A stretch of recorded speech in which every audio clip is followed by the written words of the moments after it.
අයිබෝන් අපි අද කතා කරන්න බලාපොරොත්තු වෙනවා ඉන්දියන් VFS යන ඉන්න ඔයාලට අත්‍යවශ්‍ය වෙන කාරණා කීපයක් ගැන. මේ වීඩියෝ එකත් එක්ක එකතු වුණොත් ඔයාලට ඔයාලගේ ප්‍රශ්න සියල්ලටම උත්තර හොයාගන්න පුළුවන්. එකතු වෙලා ඉන්න අපිත් එක්ක.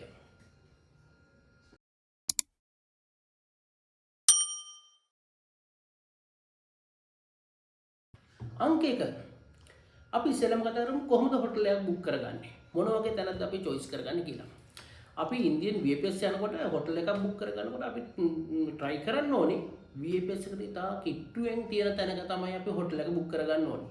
මං කියන්නේ මගේ එක්ස්පීරියන්ස් උත් එක්ක අපි නම් බුක් කරේ මේන් බසාර් එක නිව් දිල්ලි වල මේන් බසාර් එක තමයි අපි බුක් කරේ. ඒකේ තියෙන හොටල්ස් කීපයක් තියෙනවා මම ඔයාලට දාන්නම් ඒ ටික.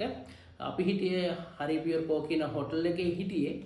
ඒක හිටපුන් අපිට තියෙන පහසුව තමයි අපිට ගියාම ෆොටෝකෝපි එකක් ගහගන්න පුළුවන්, මනි එක්ස්චේන්ජ් කරගන්න පුළුවන්. ඒ වගේම තමයි VFS එකට විනාඩි 5ක දුර ට්‍රැවල් එකක් ගත්තාම විනාඩි 5න් යන්න පුළුවන්. ඉන්දියන් රුපියල් 100යි, 80යි 100යි. ඒ ගානෙන් වලට විනාඩි 5න් යන්න පුළුවන්. කෙලින්ම VFS එක ගාට උදේ පාන්දර නැගිටලා නිදි මරාගෙන ගොඩක් දුර ඉඳගෙන කට්ටකාගෙන යන්න ඕනේ. මේන් බසාර් එකේ තියෙන හොටෙල් වල හැම එකම ප්‍රයිසස් යන්නේ එකම රේන්ජ් එක. කියන්නේ සාමාන්‍යයෙන් කපල් එකක් ගිහින් ඉන්නවනම් 2 night වලට සාමාන්‍යයෙන් ඉන්දියන් රුපියල් 3000ක් විතර වගේ මුදලක් තමයි යන්නේ. ඒක ඩිපෙන්ඩ් වෙනවා කාලෙත් එක්ක. මේ ඔයාලා යන කාල සීමාවත් එක්ක. ඉතින් මේ රුපියල් සාමාන්‍ය ඇවරේජ් එක රුපියල් 3000 3500 අතර හොඳ හොටල් එකක් හොයාගන්න පුළුවන්. හොඳ ෆැසිලිටිස් තියෙන, හොට් තියෙන, ඒ හැම පසුබිම එක්ක යන්න පුළුවන්. නිදි මරාගෙන යන්න ඕනේ නැහැ. උදේ 5ට විතර නැගිටලා ලෑස්ති වෙලා උදේ 6ට හොටල් එකෙන් ගියා නම් 6යි 10යි 6යි කාලේ වෙනකොට ඔයාලා VFS එක ගාව. මම කියනවා VFS එක තියෙන්නේ කොහෙද කියලා. හරියටම මේ හොටල් ටික ගාවින් ඉඳන් ඒ කියන්නේ මේන් බසාර් එක ඇතුළත තියෙන හොටෙල් ටිකක් ඔයා බුක් කරගත්තොත් ඔයාලට අනිවාර්යයෙන්ම විනාඩි 5ක 10ක කාලයක් තුලදී VFS එක ගාවට යන්න පුළුවන්. VFS එක ලෑස්ති වෙන ඔයාලා මේ ඉන්දියන් රුපියල් මෙහෙන් ගන්න නැතුව මම මේ කියන්නේ පොඩි ට්‍රික් එකක්. ඔයාලා මෙහෙන් අරන් යන්න USD අරන් යන්න. ඩොලර්ස් අරන් ගියාට පස්සේ ඔයාලට එහෙම මාරු කරනකොට පොඩි chance එකක් තියෙනවා. සාමාන්‍යයෙන් ඩොලර්ස් 500ක් 600ක් මාරු කරනකොට එහෙන් සාමාන්‍යයෙන් ලංකාවෙන් ඉන්දියන් රුපීස් ගෙනියනට වඩා එහෙම මාරු කරොත් ඩොලර්ස් ගෙනහිල්ලා අපි ඉන්දියන් රුපියල් 2000ක් විතර 2500ක් වගේ මුදලක් පරිපුර ගන්න පුළුවන්. ඒකත් ඔයාලට chance එකක්. ඉන්දියන් රුපියල් 2500 3000 කියන්නේ ලොකු මුදලක්. එහෙනම් ඒ chance එක තියෙනවා. ඔයාලා මෙහෙන් අරගෙන ගිහිල්ලා ඩොලර්ස් ඔයාලා එහෙන් චේන්ජ් කරගන්න. ඔයාලට පුළුවන් ඔයාලා නවතින හොටෙල් වල තියෙන බය වෙන දෙයක් නෑ. නවතින හොටෙල්ස් වල මේ එහෙම තියෙනවා. හැබැයි කොයිකටත් ඉන්දියන් රුපියල් 500ක් 600ක් විතර වගේ මෙහෙන් චේන්ජ් කරන් යන්න. මොකද ඔයා එයාපෝට් එකේ ඉඳන් යන ටැක්සි එකට පේමන්ට් කරන්න එපා. ඔන්න දැන් ඔයාලා හරි සතුටින් ගිහිල්ලා ඉන්දියන් එයාපෝට් එකේ බහිනවා. නිව් දිල්ලි වල බැස්සට පස්සේ ඔයාගේ ෆෝන් එකට ඔයා Wi-Fi ඇක්ටිව් කරගන්න. ඔයාගේ ෆෝන් එක වැඩ කරන්නේ නැති හින්දා Wi-Fi සර්ච් කරලා ඊට පස්සේ ඒ පාස්වර්ඩ් එක ඉන්නවා. පාස්වර්ඩ් එක ඔයාලට ගන්න පුළුවන්. ඔයාලා ලගේජ් කලෙක්ට් කරන තැන දකුණු පැත්තේ පොඩි කවුන්ට් එකක් තියෙනවා. ඒකට ගිහිල්ලා ඔයාගේ පාස්පෝර්ට් එක ස්කෑන් කරලා පස්සේ පාස්වර්ඩ් එක එනවා. ඒකෙන් ඔයා පාස්වර්ඩ් එක දීලා ඇක්ටිව් කරගෙන ඉතින් ඔයාලට Uber එකක් දාගන්න පුළුවන්. ඔයාලා යන හොටෙල් එකට යන්න. එතකොට ගාන අඩුයි. එළියෙන් ටැක්සියක් ගන්නවට වැඩිය සාමාන්‍ය රුපියල් 200ක් අඩුවෙන් ගන්න පුළුවන් ටැක්සියක් ඔයාලට මේ Uber එක දාගත්තා. Uber එක ගන්න හැබැයි එතන ඉස්සරහම ඇවිල්ලා Ubers නවත්තන්නේ නැහැ. Uber නවත්තන ඒරියා එකක් තියෙනවා ඉස්සරහ. ඔයාලා එළියට ඇවිල්ලා එයාපෝට් එකෙන් එළියට ආවට පස්සේ පාරෙන් අනිත් පැත්තට පොඩක් පැන්නාම තමයි Uber නවත්තන්නේ. එතනින් ගන්නත් පුළුවන්. හැබැයි අනිවාර්යෙන්ම ඔයාලා එයාපෝට් එකෙන් එළියට එන්න කලින් Uber එකක් දාගන්නවා නම් Uber එක දාගන්න. මොකද නැත්තම් එයාපෝට් එකෙන් එළියට ආවට පස්සේ ඔයාලට Wi-Fi වැඩ කරන්නේ නැහැ. නැත්තම් ඔයාලා දෙන්නෙක් හරි ඔයාලා තනියෙන් හරි යනවා නම් ওই බබලෙක් යනවා නම් තමයි ඔයාලට මේ ටැක්සි එකක් වුමනා වෙන්නේ. ඔයාලා තනියෙන් හරි ඔයාගේ ස්පවුස් එක විතරක් යනවා නම් ඔයාලට එයාපෝට් එකෙන් එළියට ආපුවම දකුණු පැත්තේ තියෙනවා ලිෆ්ට් එකක් තියෙනවා මෙට්‍රෝ ස්ටේෂන් එකට යන එක. ඔය මෙට්‍රෝ ස්ටේෂන් එකට ගිහිල්ලා එතනින් සාමාන්‍ය ඔයාලා මේන් බසාර් එක වගේ නවතිනවා නම් ඔයාලට පුළුවන් සිවාජි ස්ටේෂන් එකට ගන්න ටිකට් එකක්. පොඩි දුරයි. ඒ කියන්නේ මම අර මේ අපිට ඔය VFS සින්ටු තියෙන්නේ තතන සිවාජි ස්ටේෂන් එකේමයි. එතන බැලලා එතන ඉඳන් ඔයාලට ට්‍රයි ෂෝ එකක් අරගෙන සාමාන්‍ය රුපියල් 100ක් වගේ දීලා යන්න පුළුවන්. ඔය අපි නැවතුනේ මේන් බසාරට. ඒ හරිය තමයි කොහමත් හොටෙල් ටික තියෙන්නේ. ඔයාලට මේ වැඩේ කරගන්න පුළුවන්. නැත්නම් ඉතින් අර විදිහට මේ Uber එකක් දාගෙන යන්නත් පුළුවන්. මේ දැන් අපි ඉන්නේ මේන් බසාර් එකේ. මම මේ ගියපෙලේ ගත්ත පොඩි වීඩියෝ ක්ලිප් ටිකක් තමයි ඔයාලට ගේන්නේ. මේක පොඩ්ඩක් ඉතින් මේක අපිට ෂූට් වෙන්නේ නැහැ වගේ පෙවුනට පොඩක් බිසි මෙතන. ඒ වුණාට අපිට අවශ්‍ය හැම පහසුකමක්ම මෙතන තියෙනවා. ඔයාලට පේනවා ඇති. මේ හරි කඩ තියෙනවා. ඊට පස්සේ ෆොටෝකෝපි ගහන්න පහසුකම් තියෙනවා. විශේෂයෙන්ම ඔයාලට SIM එකක් ගන්න වෙනවා. ඉන්දියන් සිම් එකක් ගන්න පුළුවන් ඉන්දියන් රුපියල්. INR රුපියල් 600 කර ගන්න පුළුවන්. ඊට වැඩි සල්ලි දීලා ගන්න යන්න එපා. මේ තියෙන ෂොප් වල තියෙනවා. ඒවෙන් වැඩ ගන්න පුළුවන්. මනි එක්ස්චේන්ජ් කර ගන්න පුළුවන්. ඒ වැඩ ටික මෙතන පහසුවෙන් කර ගන්න පුළුවන්. මොකද අපි යන්නේ සැප විඳින්නවත් එන්ජොයි කරන්නවත් නෙමෙයි. අපේ මේන් ටාගට් එක තමයි VFS එකේ ඉන්ටර්වියු එකට ෆේස් කරලා අපේ වැඩ ටික හරියට කරගෙන එන එක.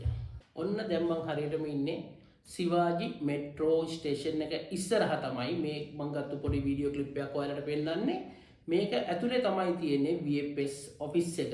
මෙතන ඇතුළට තමයි අපි යන්න ඕනි. මේ උදේ පාන්දර මම ආවේ. හැබැයි උදෙන්ම එන තරමට වැඩේ කරගන්න ලේසි වුණාට අපිට යන්න දෙන්නේ නැහැ මෙතනින් ඇතුළට. මොකද උදේ 8ට තමයි VFS එක අරින්නේ. හැබැයි අපි එච්චරලා හිටියොත් එහෙම අපිට හම්බෙන්නේ ටෝකන් එක ටිකක් පහු වෙලා පොඩි කට්ටක් ගන්න වෙනවා. අන්න ඒ හින්දා පොඩි වැඩක් කරන්න ඕනේ. අපි කියන්න හොඳ නැහැ ඔයලා කම් මෙතන ඇතුළට ගියට පස්සේ අපි චෙක් කරලා තමයි ඇතුළට ගන්නෙ. අපි ඒකට කියන්නේ නැහැ කීයටවත්. අපි යන්නේ මේ VFS ඉන්ටර්වියු එකට ගිහලා එතන ඉන්න සිකියුරිටිලට කාටවත් කියන්න ඕනේ නැහැ. පාඩුවේ ගියා බෑග් එක තියුවා චෙකින් වුණා ඇතුළට ගියා. ඇතුළට ගිහලා කොහෙද යන්නේ කියලා අහුවොත් කෙලින්ම මෙට්‍රෝ ස්ටේෂන් කියලා උඩ යන්න නැත්නම් උදේ පාන්දර යන්න දෙන්නේ නැහැ. ගිහිල්ලා පැත්තකටලා ඉන්න ඉස්සරහ ඉන්න දෙන්නේ නැහැ. ඔයාලට කෙලින්ම පඩිපෙළෙන් පහලට ගියාට පස්සේ වම් අත පැත්තේ තමයි VFS ඔෆිස් එක තියෙන්නේ. ගහලා තියෙනවා එතන බෝඩ් එක දාලා තියෙනවා VFS Global කියලා. එතන තමයි වැඩේ වෙන්නේ. එතකට ගිහිල්ලා ඉවරලා පැත්තකින් පොඩ්ඩක් සයිඩ් එකෙන් බලාගෙන ඉන්න කොහොමද වෙන්නේ කියලා එතන ටික හදලා සාමාන්‍ය උදේ 8 විතර වෙනකොට කිව් එක හැදෙන්න ගන්නවා. හෙමීට ගිහිල්ලා කිව් එකට සෙට් වෙලා ඉඳලා ඉස්සෙල්ලාම අපේ ෆින්ලන්ඩ් යන සෙට් එකට යන්න දෙන්නේ නැහැ ඇතුළට. ඉස්සෙල්ලාම ගන්නේ අනිවාර්යයෙන්ම UK සෙට් එක. UK සෙට් එක ගත්තට ඔයාලා පොඩ්ඩක් එලෙව්වට පොඩ්ඩක් ආවා ආයෙ ගිහිල්ලා පොඩ්ඩක් පාඩුවේ ඉතින් දන්නවනේ කොහොමද ඉන්න ඕනේ කියන එක. ඒක ගහන පොඩි වෙලාවක් ඉඳලා ගන්නකොටම ටික් ගාලා දුවලා ගියා ඇතුළට ගිහිල්ලා ලොකුවට බෑග් අරගෙන මෙයා මොකුත් අරගෙන යන්න එපා. වතුර බෝතලයක් ඇතුළට ගෙනන්න පුළුවන්. කන්න මොන හරි ගෙනන්න පුළුවන්. ලැප් එහෙම උස්සගෙන යන්න එපා. හරි කරදරයි චෙක් කරලා අරව මේව කරලා හෙන කතන්දර ටිකක් කරලා තමයි ඇතුළට ගන්නෙ. මොබයිල් ෆෝන් එක ගෙනියන්න ඒ හොඳටම ඇති. එතනින් එහාට කරගන්න වැඩක් නැහැ අපිට තුල. අනිවාර්යෙන් පෑනක් කරයි ගන්න. ඔන්න යන්නේ අපි දැන් VFS එක ඇතුළට ගියපු ගමන් චෙකින් ඒක ඇතුළේ චෙක් කරනවා. චෙක් කළා මම කර බෑග් ටික අරව මේව චෙක් කරනවා. අපි චෙක් කළා ටික ගාලා ඇතුළට ගිහුවම වම් පැත්තට හැරෙන්න වම් පැත්තට හැරිච්චිලා පොඩ්ඩ දුරක් අඩි 10ක් විතර යනකොට තියෙනවා ටෝකන් කවුන්ටර් එක. එතනින් ඔයාට දෙන අර ලෙටර් එක අරගෙන යන්න ඕනේ VFS එක. ඔයා බුක් කරපු ලෙටර් එක ගෙනිලා ලෙටර් එකයි පාස්පෝර්ට් එකයි පෙන්නපු ගමන් ඔයාට දෙනවා ටෝකන් එකක්. එතට යනකම් විතරයි පොඩ්ඩක් ඩට්ටක් ගාලා දුවගෙන ගිහිල්ලා වැඩේ කරගන්න ඕනේ. මොකද එතනින් ඉස්සරහට ඔක්කොම වැඩ ටික වෙන්නේ ටෝකන් එකට. ටෝකන් එක ඔය 1 2 3 ගත්තා කියන්නේ ඔයා ගොඩ කියන්නේ ලේසියම ඔයා රෂ්යක් නැතුව උදේ 9 10 වෙනකොට මේ වැඩ ටික ඉවර කර එන්න පුළුවන්කම තියෙනවා. එතනින් ටෝකන් එක අරගෙන එහෙම ඇතුළට ගිහිල්ලා අහපොව හැරෙන්න ඕනි දකුණට හැරිලා කෙරවලට යනකොට තියෙනවා ෆින්ලන්ඩ් කියලා ගහපු කවුන්ටර්ස් ටිකක් තියෙනවා. එතන තමයි අපේ වැඩේ වෙන්නේ. මෙතන ඉතින් තව රටවල් ගණනාවක මේ VFS ඉන්ටර්වියු තියෙනවා.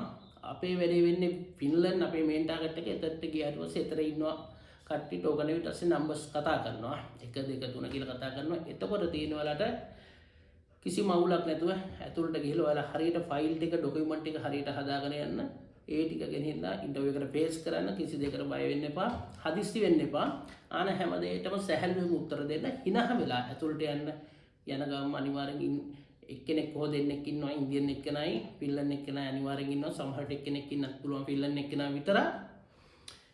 හැමෝටම good morning කියාගෙන ඇතුළට ගිහිල්ලා වාඩි වෙලා හදිස්සි නැතුව අහන ප්‍රශ්න ටිකට හරියට උත්තර දීලා ඉල්ලන ඩොකියුමන්ට් ටික හරියට දෙන්න.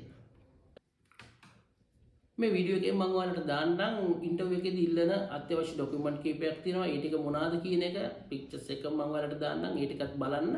ඒ ඩොකියුමන්ට් අනිවාර්යෙන් ඔක්කොම ලෑස්ති කරගෙන යන්න. එතනින් ඉන්ටර්වියු එක ඉවර වෙච්ච ගමන් ඔයාලට ෆයිල් එකකට දාලා ඔයාගේ ඩොකියුමන්ට් එකත් එක්ක ඔයාලට දෙනවා එන්ලොප් එකකට ලොකු එන්ලොප් එකකට දාලා ඔයා එළියට එනවා. එළියට ඇවිල්ලා ආයෙ ඔයාට තියෙන්නේ දැන් වැඩේ ඉවරයි 150ක් ඉන්ටර්වියු එකකින් ඉවරයි. ඉන්ටර්වියු එකට බේස් කරලා ඉවරයි. චූන් එකේ පොඩ්ඩක් වාඩි වෙලා ඔය රිලැක්ස් එකේ වතුර එකක් බීලා ඉන්න. ඊට පස්සේ අහපුව ඔයාට කතා කරනවා. අහපුව ඔයාගේ නම්බර් එක කතා කරලා තව කවුන්ට් එකකට යන්න ඕනේ. තව රූම් එකකට. ඒකට ගියාට පස්සේ ඔයාගේ ඩොකියුමන්ට් ටික ඔක්කොම කලෙක්ට් කරන්නේ එතනින් තමයි. එතනින් ඔයාගේ ඉල්ලනවා මේ ඩොකියුමන්ට් එක දෙන්න කියලා. හදිස්සි වෙන්නේ නැතුව අවශ්‍ය ඩොකියුමන්ට් ටික ඔක්කොම දෙන්න එකක්වත් මිස් කරගන්න එපා. මොන හරි ඔයාට අමතක වුණොත් එimhe අහපුව කතා කරලා අහන්න තව මොන හරි ඩොකියුමන්ට් ඕයින්ද මැඩම් හරි සර් හරි කියලා ඉන්න කෙනාට කතා කරලා අහලා 1 by 1 චෙක් කරලා හදිස්සි නැතුව ඩොකියුමන්ට් ටික ඔක්කොම දෙන්න. ඔක්කොම සබ්මිට් කරලා එළියට එන්න. එළියට ඇවිල්ලා ඉන්න තියෙන්නේ පොඩි වෙලාවක් වේටින් එකේ ඉන්නවා. ඊට පස්සේ තියෙන්නේ පේමන්ට් එක කරලා බයෝමෙට්‍රික් දෙන්න තමයි තියෙන්නේ. අන්නේ වැඩේ වුණාට පස්සේ ඔයාගේ ප්‍රොසෙස් එක එතනින් ඉවරයි VFS එකේ වැඩේ. ඔන්න ඊළඟට තියෙන ප්‍රධානම කාරණේ තමයි ඔයාලට පේමන්ට් කරන්න එනවා. මේ පේමන්ට් කරන්න එනකොට අනිවාර්යයෙන්ම සල්ලි ටිකක් වැඩිපුර අරන් යන්න. ඔයාලට ওই ගෲප් වල හැම එකම YouTube channel වල share වෙනවා. සාමාන්‍යයෙන් ස්ටුඩන්ට් යන්නේ 4005යි ඉන්දියන් රුපියල්. ඒක දැන් වැඩි වෙලා තියෙනවා. අපි ගෙවද්දී 4095ක් ගෙවුවා. ඊට පස්සේ ස්පවුස්ට ගෙවන්න තියෙන්නේ 4005 එකයි, ආයි 5301යි. ඔහොමයි කියලා යනවා. ඒ වුණාට අනිවාර්යෙන් කාලෙන් කාලට යනවා ඔයාලා කාල සීමාව අනුව පේමන්ට් එක වැඩි වෙනවා. අනිවාර්යෙන්ම ස්ටුඩන්ට් උයි ස්පවුස් විතරක් යනවා නම් INR ඒ කියන්නේ ඉන්දියන් රුපියල් අනිවාර්යෙන් 5000ක්වත් වැඩිපුර අරන් යන්න. ඔයාලා බබාලත් එක්ක යනවා නම් අනිවාර්යෙන් ඉන්දියන් රුපියල් 10000ක් විතර වැඩිපුර තියාගෙන යන්න. මොකද පේමන්ට් එක ඔයාලා හදාගත්ත ෂෙඩියුල් එකට වඩා 10000ක් විතර වැඩිපුර තියාගෙන යන්න ඕන තරම් කට්ටිය අපහසුතාවයටපත් වෙනවා. මේ අවස්ථාවේදී මෙන්න මේ කාරණාවේදී පේමන්ට් කරන්න ගියපොන් අපි නොහිතන දේවල් ඇඩ් වෙනවා මේ පේමන්ට් එකට. විශේෂයෙන්ම මැරි කරලා ඩිවෝස් වෙච්ච කෙනෙක් යනවා නම් අනිවාර්යෙන් ඩිවෝස් පේපර්ස් වලට ඒ ඩොකියුමන්ට් වලටත් අනිවාර්යෙන් ඔයාලට වෙනම charge එකක් ඇඩ් වෙනවා. මේ ඩිවෝස් වෙච්ච අයට විශේෂයෙන්ම කියන්නේ ඔයාලා ඩිවෝස් ඩොකියුමන්ට් ඒවත් සබ්මිට් කරනකොට ඒවත් අනිවාර්යෙන් වෙනමම සාමාන්‍යයෙන් ඉන්දියානු රුපියල් 5000ක් 10000ක් වගේ මුදලක් ඒකටත් යනවා. ඒ කියන්නේ තව එක්කෙනෙක් ස්පවුස් ඉන්නා හා සමාන එයාට යන වියදම හා සමාන වියදමක් යනවා. ඒ හින්දා මතක ඇතුව අනිවාර්යෙන් වැඩිපුර සල්ලි අරගෙන යන්න. ගියපු ගමන් shopping කරන්න ගන්න එපා. ඉන්දියාවට ගිහිල්ලා මේන් ටාගට් එක තමයි VFS යන එක අපි ඉන්ටර්විව් එක ෆේස් කරන එක. ඊට පස්සේ ඒ නිසා ගියපු ගමන් ඒ අනිත් වැඩ කරන්නේ නැතුව සල්ලි ටික ඉතුරු කරගෙන ඉස්සෙල්ලාම ඉන්ටර්විව් එකට ෆේස් කරලා මේ පේමන්ට් එක කරලා ටක් ගාලා ඉවර වෙච්ච ගමන්ම ගෙනහලා දෙන්න කවුන්ටර් එකට රිසිට් එක. අනිවාර්යෙන් ෆොටෝ එකක් ගහගන්න රිසිට් එකේ. ඒක ළඟ තියාගන්න. ඊට පස්සේ ඒකට තමයි අපිට බයෝමෙට්‍රික් දෙන්න තියෙන. බයෝමෙට්‍රික් දිනුවට පස්සේ මේ වැඩසටහන සම්පූර්ණයෙන්ම ඉවරයි. ඔයාලට එන්න පුළුවන්. අනිවාර්යෙන් බයෝමෙට්‍රික් දෙන්න තනින් වගේ පාස්පෝර්ට් එක කලෙක්ට් කරගන්න. ඔයාලා ඔය පේමන්ට් කරපු රිසිට් එක ඒ ටික ඔක්කොම තියෙන බයෝමෙට්‍රික් දෙන්න තන ඒ ටික ඔයාලා කලෙක්ට් කරගන්න අනිවාර්යෙන් මෙන්න. නැත්තම් ඔයාලට ඉස්සරහට කරන්න වැඩ තියෙන මූව් කරන්න බෑ. මතක ඇතුව ඒ දේවල් එතනින් ගන්න ඕනේ. පාස්පෝර්ට් එකයි පේමන්ට් කරපු රිසිට් දෙකයි එතනින් අරගෙන එන්න ඕනේ. පොඩි ළමයින්ට නම් බයෝමෙට්‍රික් නෑ. අවුරුදු 6න් ඉහළ අයට තමයි බයෝමෙට්‍රික් ගන්නෙ. අනිත් අයට පොඩි ප්‍රශ්නයක් නෑ. පොඩි ළමයි ඉන්න අයට නම් ඔය වැඩ ටික තමයි ඉතින් මේ VFS එක ඇතුලේ වෙන්නේ. ඒ හින්දා හැමෝටම good luck කියනවා. ගිහිල්ලා ලස්සනට වැඩේ කරගෙන එන්න. ඊළඟ කාරණේ තමයි අත්‍යවශ්‍යම කාරණේ කෑම බීම. ඉන්දියාවේ ගියාම හුඟ දෙනෙක් කියනවා මේ කන්න තියෙන කෑම කපුවම අපිට අප්සෙට් යනවා. ඒ කියන්නේ ඇත්ත කාරණාව. කවදාවත් ගිහලා ඉන්දියාවේ ස්ට්‍රීට් ෆුඩ් ගන්න යන්න එපා. ඉතින් ගන්න යන්න එපා. විශේෂයෙන්ම යනකොට වතුර බෝතල් 5ක් විතර අරගෙන යන්න. ඒක වතුරෙන් තමයි ගොඩක් අවුල් යන්නේ. ඒ හින්දා වතුර බෝතල් 5ක් විතර අරන් ගියාම අපිට යූස් කරන්න පුළුවන් ඇතුලේ. කෑම බීම නම් මම හිතන්නේ නැහැ පොඩි ළමයි එහෙම යනවනම් කෑම ටිකක් අරගෙන යන්න. නැත්තම් ඉතින් ඔයාලට පුළුවන් ඔය බිස්කට් එකක් අරන් මේ දාගෙන යන්න. ඔය කිරි පැකට් එකක් අරන් මේවත් ඒකක් හදාගන්න වැඩ ටිකට. මේ ඒ වගේම කෑම කනකොට ඔය මේ මේන් බසාර් එකේ තියෙන හොඳ හොටල් කීපයක් තියෙනවා. ඒ වගේම තමයි ඔයාලට KFC පීසා වගේ කන්න පුළුවන්. මේවාට මම පෙන්නන්නේ ඔන්න අපි ගිහිල්ලා KFC කියන්නේ ඉන්ටර්විව් එක ඉවර වෙලා අපි කෑවා. මේ KFC එකට ගියා කන්න. මේකේ ගිහිල්ලා ඕඩර් කරලා ඉවරලා කෑම කන්න පුළුවන්. හැබැයි මේක ගොඩක් ලාභයි. ලාභයි කියන්නේ ලංකාවේ KFC එකෙන් කනවට වැඩිය ලාභෙට ගොඩක් varieties එක කන්න පුළුවන්. හැබැයි කෑම හොඳයි. මේක කිසි ප්‍රශ්නයක් නැහැ. KFC මිටින් දවස් 2ක් 3ක් කන්න බැරි හින්දා තව හොටෙල් කීපයක් ඉතින් ඔයාලට හොයාගන්න පුළුවන්. අපි දාපුවත් තියෙනවා. මම මේවත් ඔයාලට දාන්නම් මේ වීඩියෝ එකේ. පොඩි ක්ලිප්ස් නම් මම දාන්නම්. ඒවෙන් ඔයාලට පුළුවන් සර්ච් කරන්න. අර මේ ලාභෙට කන්න යනකොට තමයි ඔක කේස් එක වෙන්නේ. ඒකේ ලාභෙට කන්න හිතන්නේ නැතුව පොඩ්ඩක් ඔය හොඳ හෝටල් එකකින් බලලා ටිකක් කන්න. හොඳ හෝටල් කියන්නේ ලොකු ගාණක් කියන්නේ එක්කෙනෙකුට සාමාන්‍යයෙන් එක වේලකට රුපියල් 500ක් ඉන්දියන් රුපියල් 500ක් විතර යනවා. ලංකාවෙන් විතරින් ගත්තොත් රුපියල් 1700ක් රුපියල් 2000ක් විතර වෙයි. ඉතින් ඒ වගේ ගාණකට මේ කෑම කෑවොතින් අවුලක් නැතුව කාලා බීලා පාඩුවේ ආපහු ලංකාවට එන්න පුළුවන්. හැබැයි ඔයාලා දැන් මේ වැඩ ටික ඔක්කොම ඉවර කරලා ඊට පහුවදා ඔයාලා මේ හොටෙල් එකේ ඉඳන් එයාපෝට් එකට එනකොට ඔය Uber මේවා දාන්න ඕනේ නැහැ. ඔයාලා නවතින හෝටල් එකට ගිහලා දාගන්න මේ ටැක්සියක්. මොකද ඔයාලට වෙලාවට එන්න ඕන නිසා ඔයාලා කියන්නේ රෑක වගේ එහෙන් එනවා නම් හෝටලෙන් එනවා නම් Uber එහෙම තියෙද කියලා අපි දන්නේ නැහැ. ඒ නිසා මේ නවතින හෝටල් එකට ගියන්න අපි ටැක්සියක් දාලා දෙන්න කියලා ඒගොල්ලෝ ගොඩක් ගාන අඩුවට දානවා. හැබැයි Uber තරම් අඩු නෑ. පොඩි ගානක් වැඩි. ඒනට අපිට හොඳ ටැක්සි එකක් ගානට වෙලාවට එන්න පුළුවන් එකක් ඒගොල්ලෝ බුක් කරලා දෙනවා. ඒ වැඩ කරම දවල් එනවා නම් ඔයාලා ඉෂුව එකක් නෑ. ඔයාලට Uber එකක් දාගෙන එන්න පුළුවන් කිසි ප්‍රශ්නයක් නෑ.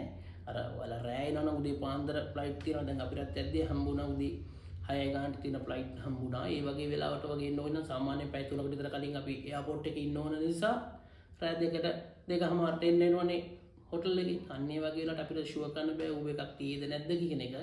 මොකද අපි ලංකාව නෙමෙයි අපි දන්නේ නැහැ ඉන්දියාවේ කොහොමද කියන්නේ. අන්න ඒ හින්දා මේ ඒ වගේ එන කට්ටිය ඉන්නවා නම් ඔයාලා අනිවාර්යයෙන්ම හොටල් එකට ඊට කලින් දවසේ කියලා මේ ටැක්සි එකක් බුක් කරගන්න. ඒක ඔයාලට ලේසියි.